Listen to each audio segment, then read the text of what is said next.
నమస్తే అండి. RRB group డికి సంబంధించి వీడియోస్ అయితే నేను అప్లోడ్ చేయడం జరుగుతుంది. సో ఇప్పుడు మనకు జరుగుతున్న ఎగ్జామ్స్ సంబంధించి ఈ బిట్స్ అన్నీ కూడా చాలా వరకు ఉపయోగపడతాయి. ఇవన్నీ మనం ఎక్స్పెక్టెడ్ బిట్స్ అని కూడా చెప్పుకోవచ్చు. ఇక్కడ చూడండి, సింపుల్గానే ఉంటుందండి. మనం బాగా గుర్తుపెట్టుకోవాలి, చాలా అర్థమయ్యేటట్టు చదువుకోవాలన్నమాట. సో నేను ఒక్కొక్క వీడియోలో మీకు అన్ని డీటెయిల్స్గా చెప్తాను. ఫస్ట్ చూడండి, ఇది ఏం లేదండి, సాలిడ్ స్టేటు, లిక్విడ్ స్టేటు, గ్యాషియస్ స్టేటు.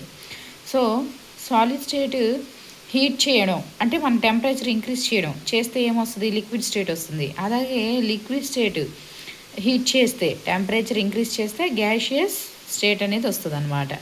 నెక్స్ట్ గ్యాషియస్ స్టేట్ని కూల్ చేస్తే అంటే టెంపరేచర్ డిక్రీజ్ చేస్తే లిక్విడ్ స్టేట్కి వస్తుంది. సో లిక్విడ్ స్టేట్ వచ్చి మళ్ళీ టెంపరేచర్ కూల్ చేస్తే సాలిడ్ స్టేట్ అనేది వస్తుందన్నమాట. సో ఇది మనకి మామూలుగా సాలిడ్, లిక్విడ్, గ్యాషియస్ స్టేట్స్ అయితే చేంజ్ ఆఫ్ టెంపరేచర్ మీద డిపెండ్ అయితే ఉంటుందండి. ఒక్కసారి అలాగే ఇక్కడ చూడండి, వీటిని ఈ స్టేట్స్ మనకి inter convention of 3 states of matter అనమాట. సో ఈ సాలిడ్, లిక్విడ్, గ్యాస్ మారుతాయి కదా, వీటిని ఏమంటారు, చాలా ఇంపార్టెంట్. సో చాలా జాగ్రత్తగా గుర్తుపెట్టుకోండి, 1కి 4 సార్లు చూసుకోండి. ఈ వీడియో మీకు ఎంతో కొంత అయితే ఖచ్చితంగా యూజ్ అవుతుంది. సాలిడ్ చూడండి, సాలిడ్ లిక్విడ్గా మారటాన్ని ఫ్యూజన్ అంటాము. అలాగే లిక్విడ్ గ్యాస్గా మారటాన్ని వ్యాపరైజేషన్ అంటాము. గ్యాసు మళ్ళీ సాలిడ్గా మారడాన్ని డిపోజిషన్ అంటాము. ఓకేనా అండి. సాలిడ్ లిక్విడ్ వచ్చి ఫ్యూజను, అదే gas liquid gas vaporization, gas solid deposition. Next చూడండి, ఇప్పుడు రివర్స్ అనమాట. ఇప్పుడు ఎలా అంటే సాలిడ్ గ్యాస్గా మారటాన్ని సబ్మిలేషన్ అంటారు. అలాగే గ్యాస్ లిక్విడ్గా మారటాన్ని కండెంటేషన్ అంటారు. లిక్విడ్ సాలిడ్గా మారడాన్ని సాలిడిఫికేషన్ అంటారు అనమాట. సాలిడ్ గ్యాస్గా మారడాన్ని sublimation, gas liquid condensation, liquid solid వచ్చి సాలిడిఫికేషన్. చాలా ఇంపార్టెంట్ అండి, గుర్తుపెట్టుకోండి. సో నెక్స్ట్ ఇంకొకటి చూద్దాము. మనం ఇక్కడ చాలా వరకు ఇంపార్టెంట్ టేబుల్స్ అయితేనే చూస్తున్నామండి. ఒకసారి చూడండి, some measurable quantities and their units to remember. ఇవన్నీ కూడా యూనిట్స్ మనకు ఖచ్చితంగా అడుగుతారు, 1 క్వశ్చన్ అయితే రావచ్చు. సో ఇవే కాదు, ఇంకా చాలా ఉన్నాయి. మనం ప్రజెంట్ ఇంపార్టెంట్వి చూస్తున్నాము. Temperature unit kelvin, symbol K. Length unit వచ్చి మీటరు, సింబల్ ఎమ్.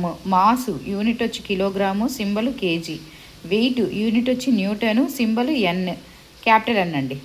వాల్యూము యూనిట్ వచ్చి cubic metre, next symbol M cube. Density kilogram per cubic metre, KG metre -3 అనమాట. సో ప్రెషరు పాస్కలు, సింబల్ వచ్చి పిఏ. సో ఇది చాలా important table, ఖచ్చితంగా 1 bit expect చేయొచ్చు. So RRB group D వాళ్ళు ఇది కూడా చాలా జాగ్రత్తగా చూసుకోండి. Common examples of colloids.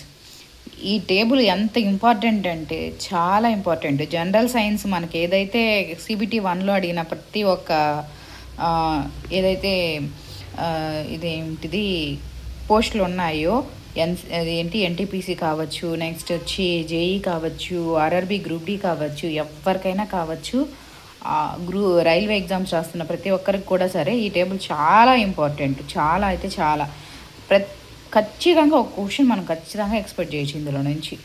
ఈ టేబుల్ కూడా చాలా ఇంపార్టెంట్. చూడండి, మనం ప్రతి ఒక్కటి డీటెయిల్గా చూద్దాం. ఫస్ట్ మనం టేబుల్స్ ఎందుకు చూస్తున్నామంటే ఖచ్చితంగా వీటి నుంచి మనకి ఎక్స్పెక్టెడ్ క్వశ్చన్స్ అనేవి చాలా ఉన్నాయన్నమాట. అందుకు మనం ఈ టేబుల్ అనేది చూస్తున్నాం. టేబుల్స్ వైజ్ మనం వెళ్తున్నాము. తర్వాత కంటెంట్ వైజ్ నేను ప్రతిదీ కూడా మీకు ఎక్స్ప్లెయిన్ చేస్తాను. ఒకసారి చూడండి, డిస్పర్స్డ్ పేస్, అలాగే డిస్పర్సింగ్ మీడియం, టైపు, ఎగ్జాంపుల్. మనకి క్వశ్చన్ ఎలా అడుగుతారంటే డిస్పర్స్డ్ పేస్ ఇచ్చి డిస్పర్సింగ్ మీడియం అడుగుతారు, లేదు డిస్పర్స్డ్ ఫేస్ ఇచ్చి దానికి సంబంధించిన ఎగ్జాంపుల్ అడుగుతారు. ఎక్కువ శాతం అయితే మనకి మ్యాక్సిమం ఎగ్జాంపుల్స్ అయితే అడుగుతారండి. సో ఇది చాలా బాగా గుర్తుపెట్టుకోవాలి. గుర్తుపెట్టుకుంటే ఖచ్చితంగా ఒక 1 మార్క్ అయితే మనకి వస్తుంది. చూడండి, డిస్పర్సింగ్ మీడియం, ఇది మీకు ఎలా వీలుంటే అలా ఈజీగా గుర్తుపెట్టుకోండి. ఓకేనా. చూడండి, లిక్విడ్ దాని డిస్పర్సింగ్ మీడియం వచ్చి gas, type aerosol, example fog, clouds, mist. Dispersed phase solid, దాని dispersing medium gas, type aerosol. దాని ఎగ్జాంపుల్ స్మోకు, ఆటోమొబైలు, ఎగ్జాస్ట్. అలాగే dispersed phase gas, dispersing medium liquid, type foam, example shaving cream. Next dispersed phase liquid, next dispersing medium లిక్విడే, next type వచ్చి emulsion, examples milk, face cream. Solid dispersed phase, dispersing medium liquid, type sol. Next example వచ్చేసి milk of magnesia, mud. Next gas dispersing medium solid, type foam, example foam, rubber, sponge, pumice. Next dispersed phase liquid, next dispersing medium solid, type gel, example jelly, cheese, butter. Next dispersed phase solid, dispersing medium solid, next type solid sol, example coloured gem stone, milky glass. చాలా important table, చాలా బాగా చదువుకోవాలి. So రిపీటెడ్గా చదువుకున్నా మనం ఖచ్చితంగా 1 bit అయితే expect చేయొచ్చు. ఇక్కడ మీరు చూసుకోండి, liquid solid gas, liquid solid gas, liquid solid. ఓకేనా? మీకు గుర్తుపెట్టుకోవడానికి నేను చిన్న టిప్ చెప్తున్నాను. మీకు ఇది నచ్చినట్లయితే గుర్తుపెట్టుకోండి, లేదంటే మీకు ఎలా కన్వీనియంట్ అయితే అలా గుర్తుపెట్టుకోండి. చూడండి, డిస్పర్స్డ్ ఫేస్లో వచ్చి ఫస్ట్ ఏంది liquid solid gas, liquid solid gas, liquid solid. అదే డిస్పర్సింగ్ మీడియం వచ్చి gas gas, liquid liquid liquid, solid solid solid, reverse అన్నమాట. సో అది ఒక్కటి మీరు గుర్తుపెట్టుకోండి. ఇంకా టైపు ఎగ్జాంపుల్ అనేది మీ కన్వీనియంట్. సో దాన్ని బట్టి మీరు ఎగ్జాంపుల్స్ కూడా గుర్తుపెట్టుకోండి. ప్రస్తుతానికి మనము ఇక్కడ వెరీ వెరీ ఇంపార్టెంట్ అయితేనే నేను కవర్ చేస్తున్నానండి. Based on CBSE only NCERT books నుంచి మనకి ఏదైతే సిలబస్ ఉందో వాటిలో మనకి ఏవైతే ఆర్ఆర్బీ గ్రూప్ డికి సంబంధించిన క్వశ్చన్స్ ఎక్స్పెక్ట్ చేయొచ్చో అవి మాత్రమే నేను ఇక్కడ మాట్లాడుతున్నాను. సో దట్ ఇవి మనకి నెక్స్ట్ ఆర్ఆర్బీ జేఈ కూడా ఉపయోగపడతాయి. ఇక్కడ చూడండి, ఎలిమెంట్స్ వాటి సింబల్స్ అన్నమాట చాలా important. Symbols for some elements as proposed by Dalton. చూడండి, hydrogen, carbon, oxygen. First hydrogen circle ఇచ్చి డాట్ ఇచ్చారు, కార్బను సర్కిల్ ఇచ్చి లోపల మొత్తం కొంచెం బ్లాక్ మొత్తం ఫిల్ చేసి బ్లర్రీగా ఇచ్చినట్టు ఇచ్చారు. ఆక్సిజన్ వచ్చి ఎంటీ సర్కిల్, అలాగే పాస్పర్ వచ్చేసి సర్కిల్ ఇచ్చి అందులో 3 లైన్స్ అయితే ఇచ్చారు ట్రయాంగిల్ షేప్ లాగా.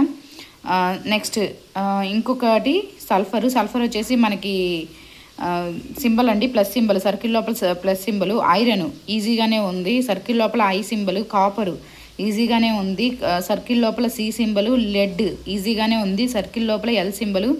సిల్వర్ కూడా సర్కిల్ లోపల ఎస్ సింబల్. నెక్స్ట్ గోల్డ్ కూడా ఈజీగానే ఉంది, సర్కిల్ లోపల జీ, అలాగే జీ లోపల చిన్న చిన్న డాట్స్ లాగా ఇచ్చారు. ప్లాటినా కూడా సర్కిల్ లోపల పి. నెక్స్ట్ మెర్కురీ సర్కిల్ ఇచ్చారు, సర్కిల్ లోపల చిన్న చిన్న డాట్స్ మనకి సర్కిల్ అంచుల్లో ఇచ్చారనమాట. సో ఇవండి సింబల్స్ ఆఫ్ ఎలిమెంట్స్, చాలా ఇంపార్టెంటు. సో ఇలాగే ఇంపార్టెంట్ టేబుల్స్ కావచ్చు, బిట్స్ కావచ్చు, ఎక్స్పెక్టెడ్ ఆర్ఆర్బీ మనం అన్నీ కూడా రానున్న వీడియోస్లో డిస్కస్ చేస్తాము. సో ఒకసారి ఈ వీడియో మీకు నచ్చినట్లయితే సబ్స్క్రైబ్ చేసుకొని లైక్ చేసి షేర్ చేయండి. నా కంటెంట్ మీకు యూస్ఫుల్గా ఉంది అనిపిస్తే కామెంట్ బాక్స్లో కామెంట్ చేయండి. థ్యాంక్ యూ అండి.